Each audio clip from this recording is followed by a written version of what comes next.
নমস্কার, আমি doctor Naren Pandey, allergy সেন্টারের পক্ষ থেকে।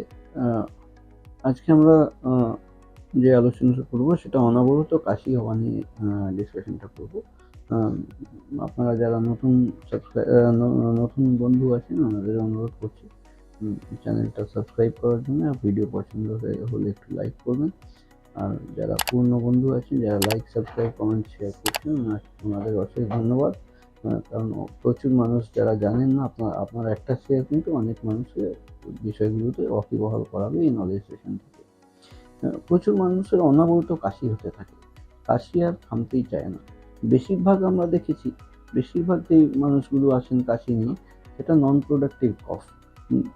কাশি হচ্ছে টুকটুক করে, কিন্তু কোনো কফ বা শ্লেষ্মা বেরোচ্ছে না, নন প্রোডাক্টিভ কফ বলা হয়, যাতে কোনো প্রোডাকশন হচ্ছে না, শুধু শুকনো কাশি, বুকের মধ্যে ঢাঁ ঢাঁ করে কাশি হয়ে যাচ্ছে, গলা খুচখুচ করে, গলা একটু চাপ ধরে, আর বুকে চাপ ধরে বুকে কাশি হয়ে যাচ্ছে। এটা খুব অপ্রস্তুতিকর বিষয়। এবার কাশি আমরা জেনারেলি জানি ঠিক আছে কাশছে, কিন্তু সেরকম বিষয় নয়। একটা কাশি, একজন মানুষের একটা কাশি শুধু কাশি না, কাশির সাথে সাথে সারা শরীরে বেদনা দেয়, এমনকি আমাদের কাপ মাসল অব্দিও বেদনা দেয়। কারণ একটা কাশি প্রচুর শরীরকে এক্সার্ট করে, সারা শরীরে একটা ঝটকা দিয়ে কিন্তু একটা কাশি হয়। সেই যে এক্সারশন হয়, সেই এক্সারশনে পায়ের কাফ মাসল থেকে আরম্ভ করে মাথা ব্যথা অবধি সমস্ত কিছু, পেটে ব্যথা, পেটের উপরে স্ট্রেস পড়ে কাশি হলে। এটা খুব quality of life disturbing disorder, পুরো লাইফটাই নষ্ট করে দেয়।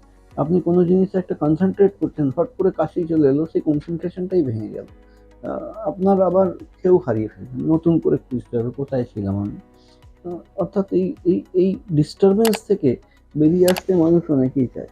এবার অনেক সময় এই শুকনো কাশি হয় পোস্ট নাজাল ড্রিপের জন্য। আমাদের স্বাভাবিক শ্লেষ্মা তৈরি হয়, নাক দিয়ে বেরিয়ে আসে, সেই শ্লেষ্মাটা যখন পিছন দিকে নেমে যায়, তখন বুকের লাংয়ের মধ্যে গিয়ে একটা ইরিটেশন তৈরি করে এই কাশিটা তৈরি করে।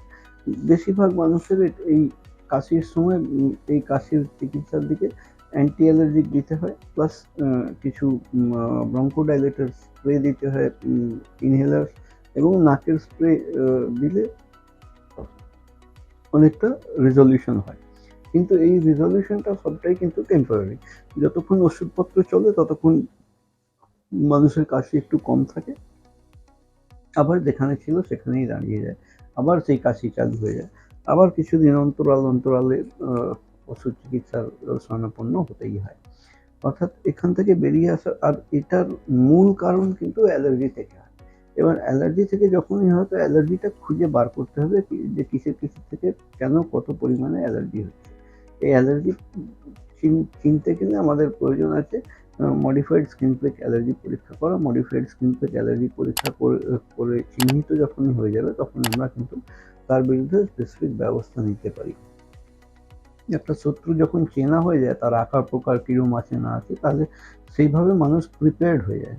সেইরকমই অ্যালার্জি পরীক্ষা করে যখনই আমরা চিহ্নিত করে নেবো যে কোন কোন জিনিসে কত পরিমাণে অ্যালার্জি হচ্ছে, তাহলে তার বিরুদ্ধে স্পেসিফিক সেরকম ভ্যাকসিন আমরা তৈরি করে বডির মধ্যে দেওয়া চালু করলে বডির মধ্যে, শরীরের মধ্যে রোগ প্রতিরোধ ক্ষমতা, ইমিউনিটি ডেভেলপ করতে আরম্ভ হয়। এটাকে স্পেসিফিক ইমিউনোথেরাপি ভ্যাকসিন বলা হয়। ভ্যাকসিন শুনলে কিন্তু আমাদের ভয় লেগে যায়। ভ্যাকসিন মানে ও রেগুলার ইঞ্জেকশন নিতে হবে, কিন্তু এই ভ্যাকসিনটা ওরাল সাবলিঙ্গুয়াল ড্রপ, যেরকম বাচ্চাদের মুখে ড্রপ পোলিও খাইয়ে দেওয়া হয়, ঠিক সেরকমই অ্যালার্জি ভ্যাকসিন আমরা ড্রপ আকারে তৈরি করে দিই। 1 বছরের কোর্স পুরো করে আপনাকে দিয়ে দেওয়া হয়, আপনি বাড়িতেও খুব আরামে নিতে পারেন।